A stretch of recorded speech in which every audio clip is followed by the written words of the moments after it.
Alright, let's talk about something a lot of folks think you can't do: growing juicy, sweet cantaloupe in containers.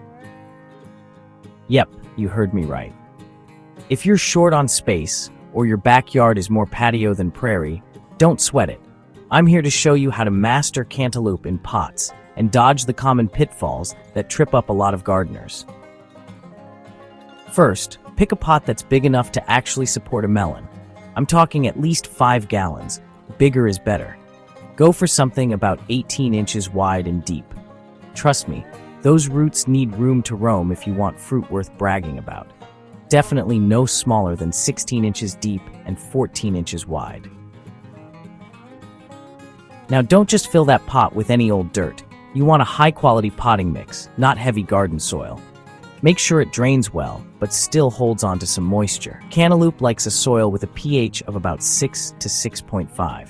And don't forget to add some compost or a slow-release fertilizer. Cantaloupe are hungry plants. They'll thank you later. Fertilize them with a 5-5-5 ratio fertilizer of nitrogen, phosphorus, and potassium when the plants are young. And then a 5-10-10 when flowers start developing. This will put more energy into the melons instead of the plant itself. When it comes to choosing what to grow, pick a compact, bush-type variety. Something like Minnesota Midget or Sugar Cube. These are bred for containers and smaller spaces. Regular vining types can work, but you'll need a sturdy trellis and plenty of patience wrangling those vines.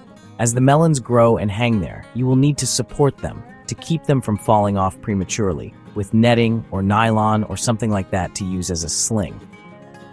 Personally, I have a bit more space and let my vines hang over my cloth planters, setting the melons up on old coffee cans and things like that to keep them off the ground and give them a bit more heat to develop. If you live in a cooler climate, start your cantaloupe inside about 4 weeks before your last scheduled frost, and then either transplant them or bring your planter outside later after the danger of frost has passed. Plant 2 seeds per pot, about an inch deep. Once they sprout and the first true leaves appear, thin down to the strongest seedling. Now, this is important. Cantaloupe love the sun. Give your container at least 6 to 8 hours of direct sunlight every day. More sun, more sweetness. They adore heat, thriving with daytime temperatures between 70 to 90 degrees Fahrenheit or 21 to 32 degrees Celsius, and nighttime temperatures no lower than 50 degrees Fahrenheit or 10 degrees Celsius. But they do not like temperatures that are too hot, getting regularly over 100 degrees Fahrenheit or 38 degrees Celsius. If you live in a very hot climate, or your daytime temperatures are getting too hot for more than a couple days, give your plant some afternoon shade, or if they haven't gotten too large yet, just bring them inside for the time being. With a container garden, it is so easy to give your plants what they need. Water is key. Keep the soil moist, but not soggy. Letting the soil dry out too much can lead to bitter fruit and stressed plants. But don't go overboard either. Waterlogged roots are a no-go. Keep the soil consistently moist until your seeds have germinated. Then water regularly when the soil is dry to the touch. But here is a pro tip. When the fruit is about the size of tennis balls, or at least a week or 2 before harvest, cut back your watering and only water when the soil is dry and the leaves start showing signs of wilting. This will keep your cantaloupe from cracking and concentrate the sugars in them before harvest, making them sweeter. They are ready to harvest when the stem that joins to the fruit starts to crack and the melon itself smells sweet.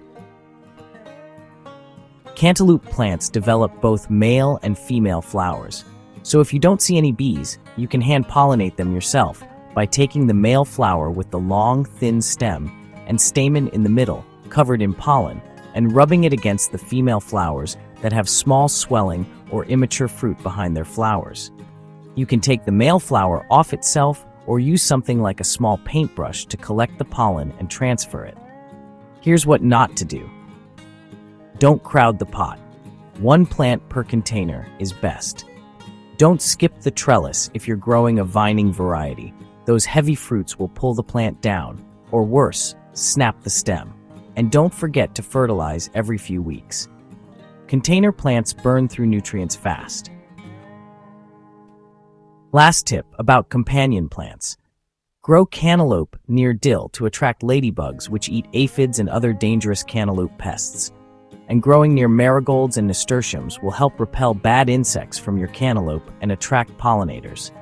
Avoid growing near rosemary, as it can stunt the growth of your cantaloupe. And just one more piece of advice. Avoid watering the leaves when at all possible, and protect your cantaloupe plants from extreme heat and heavy rain. This will help keep them from disease and produce healthy plants with delicious, healthy melons. So, can you grow cantaloupe in containers? Absolutely. Just give them the space, sun, and care they crave. You'll be slicing up homegrown, sun-ripened melons in no time. Please like and subscribe to help out my channel. I appreciate it so much, and leave a comment. Thanks for hanging out.